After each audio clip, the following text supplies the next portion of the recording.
Alors que nous vivons une époque où malheureusement, beaucoup de personnes ne donnent plus d'importance à la vie de l'homme. Que dire de la vie de l'animal, de la fourmi, du moineau, de l'oiseau, de la poule? Hadith wa la haraj. Certaines personnes sont prises d'étonnement quand on consacre tout un prêche sur le respect des animaux, se disant on n'a que ça à faire à parler des animaux alors qu'il y a des êtres humains qui meurent chaque jour. Eh bien sachez Abdallah, serviteur d'Allah subhanahu wa ta'ala, que le respect des animaux est tellement important, que la vie de l'animal est tellement importante aux yeux d'Allah subhanahu wa ta'ala, de notre Seigneur, que celui qui tue un animal injustement, qui l'opprime, qui le torture, eh bien sache que ça peut causer sa perte ici-bas, car toute injustice se paye ici-bas souvent avant l'au-delà, et dans l'au-delà ça peut provoquer son entrée en enfer, que Dieu nous préserve. Ayyuhal musalloun, qu'est-ce qu'a dit le prophète sallallahu alayhi wa sallam sur les animaux?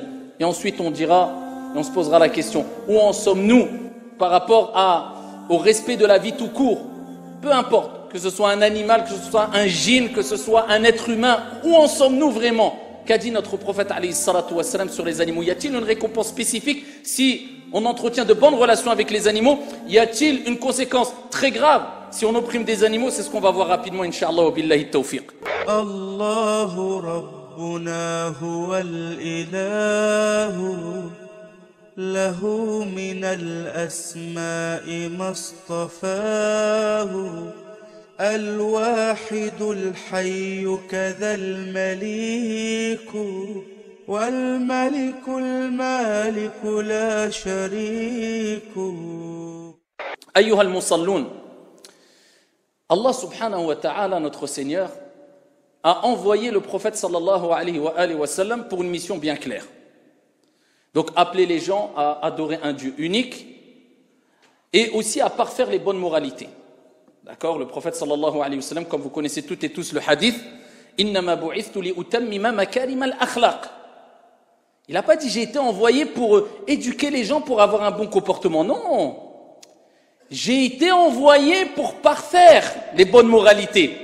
Ça veut dire quoi? Ça veut dire que même avant la venue du prophète sallallahu alayhi wa sallam, les Arabes qui habitaient à la Mecque, qui étaient à Médine, qui avaient déjà des bonnes moralités. Ils avaient certains bons comportements. Mais le prophète a dit, j'ai été envoyé pour compléter, pour parfaire les bonnes moralités. Alors que nous sommes dans une époque, malheureusement, où quelquefois, nous retrouvons des comportements tellement choquants, tellement inadmissibles, qu'on peut dire et on peut affirmer que même les Arabes, avant la venue du prophète alayhi salatu wassalam, n'avaient pas, parce qu'ils avaient une base, quelque part, dans leur relation avec autrui. Ils avaient quelques bons comportements qui, quelquefois, on ne retrouve pas aujourd'hui chez certains qui disent « Je sais ce que Dieu a dit, je sais ce que le prophète sallallahu alayhi wa sallam a dit ». C'est que c'est grave quelque part. Dieu l'a envoyé pour parachever, compléter les bons comportements, et il l'a envoyé aussi, comme Dieu a dit dans le Saint-Coran « Wa ma arsalnaka illa rahmatan lil alamin ». Ça veut dire quoi, lil alamin? Et certes, nous ne t'avons envoyé qu'en tant que miséricorde pour les mondes. Ça veut dire quoi? Ça veut dire pour tout le monde. Ça veut dire pour les humains. Tous les humains, peu importe leur confession, le prophète est une miséricorde et a été une miséricorde et sera une miséricorde dans l'au-delà pour l'ensemble des humains. Vous connaissez le hadith qui parle de Ash-Shafa'atul Uzma, la grande intercession au jour de la résurrection. Et quand le prophète va intercéder au jour de la résurrection, alors que les prophètes n'intercéderont pas comme le prophète pourra le faire, Jésus, Isa, Moussa, etc. Quand le prophète va intercéder, cela sera un allègement pour l'ensemble des humains.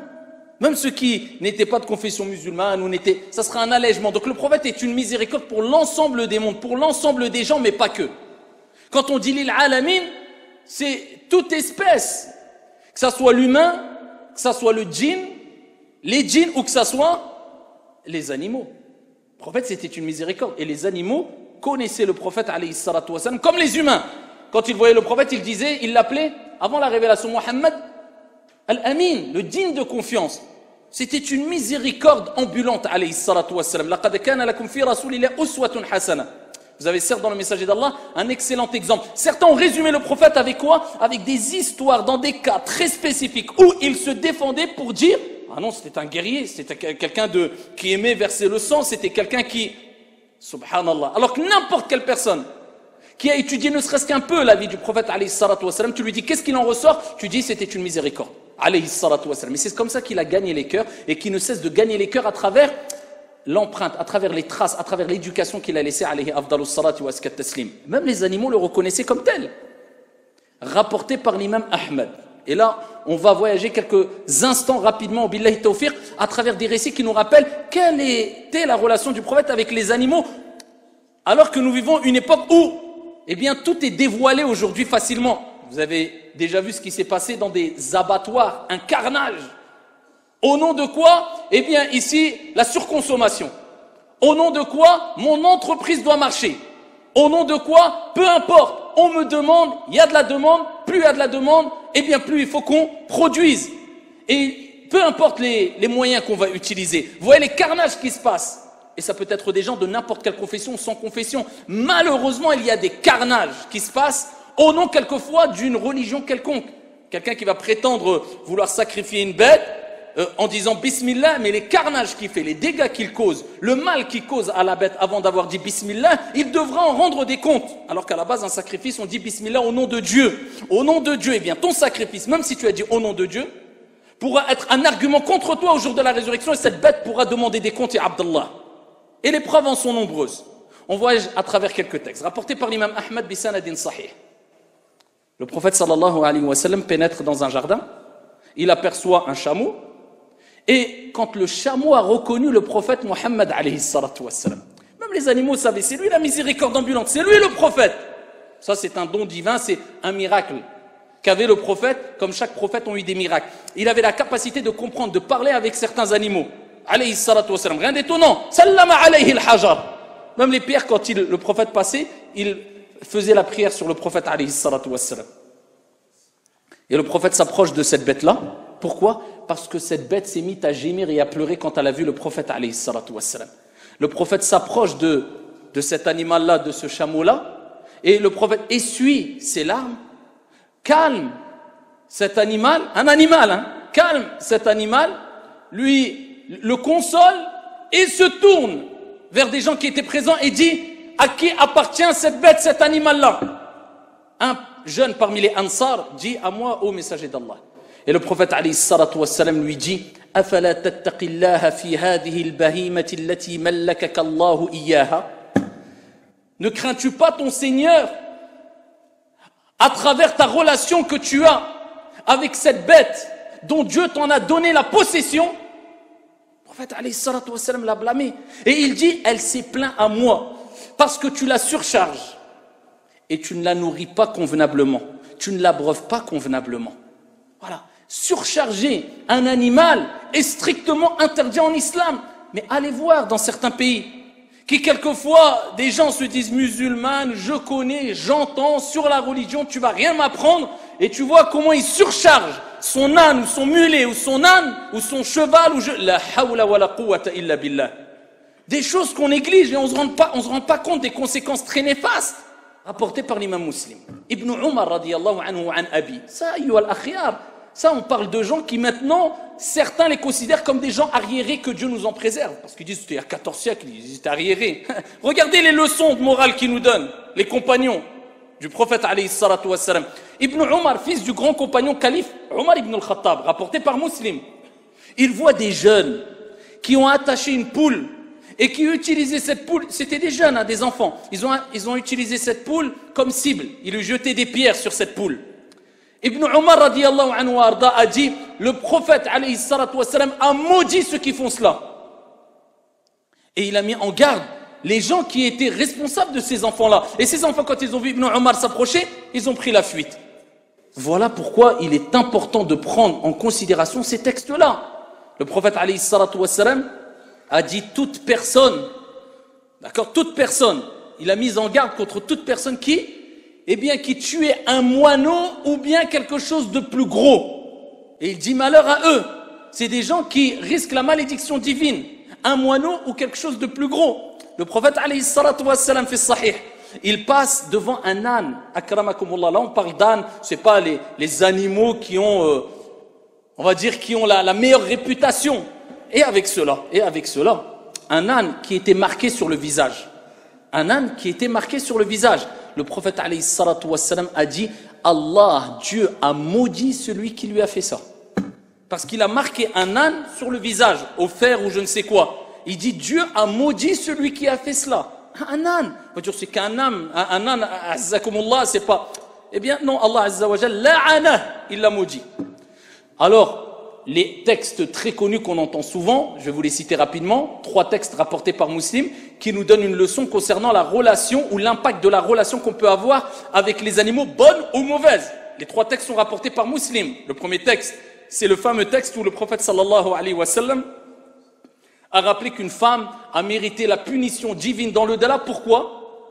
Parce qu'elle a enfermé une chatte, elle a séquestré une chatte et elle l'a privée de boire et de manger et même de se nourrir des insectes ou autres. Elle l'a séquestrée. Eh bien, Dieu a décidé qu'elle aurait une punition divine dans le delà à cause de cela. C'est pour ça que je vous dis les conséquences peuvent être très graves.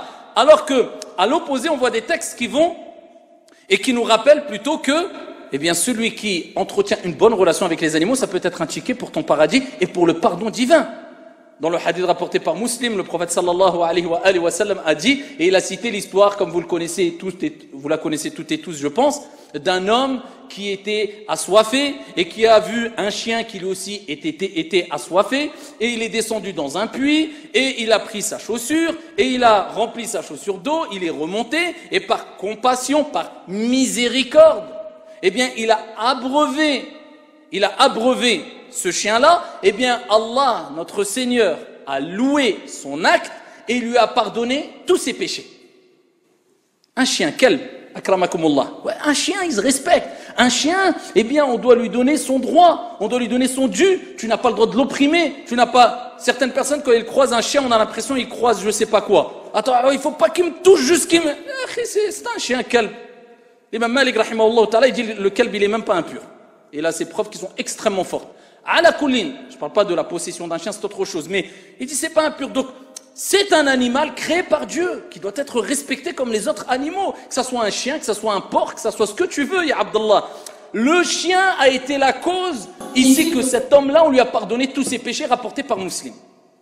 Ils ont dit, ô messager d'Allah, est-ce qu'on a une récompense quelconque quand on agit en bien envers les animaux? Il parle des animaux. Le prophète alayhi salatu wassalam, il dit, vous avez une récompense lorsque vous agissez en bien envers n'importe quelle créature. Sallallahu alayhi wa sallam. Il n'a pas dit oui, tu agis en bien envers un animal. Il a généralisé. Tu as rapporté par Muslim, envers n'importe quelle créature. Si tu agis en bien envers n'importe quelle créature, humains, djinns, animaux, insectes, fourmis, ce que tu veux, tu as une récompense. Alayhi salatu wassalam. Hada dinuna wa naftakhiru bi dinina. Ça c'est notre religion. Et on est fiers d'exposer ces textes-là. Mais est-ce qu'on les a compris? On a vraiment pris conscience de l'importance de ces textes-là? Est-ce qu'on les met en application dans notre vie de tous les jours? Rapporté par Muslim. Le prophète sallallahu alayhi wa sallam, il parle d'une femme à l'époque de Banu Israël, des siècles qui nous ont précédés, qui était prostituée à akramakumullah. Prostituée, elle faisait quelque chose qui est interdit en islam, péché, grave, etc.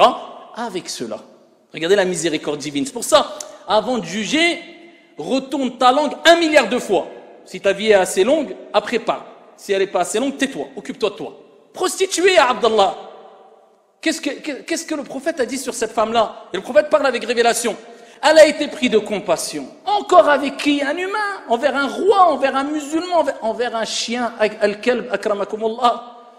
Elle a été prise de miséricorde, de compassion. Elle est descendue dans un puits. Elle a vu un chien assoiffé, donc elle est descendue dans un puits. Elle a rempli, pareil, sa chaussure d'eau. Elle est montée, elle est remontée à la surface. Elle a abreuvé le chien. Le prophète sallallahu alayhi wa sallam a dit, Allah lui a pardonné tous ses péchés.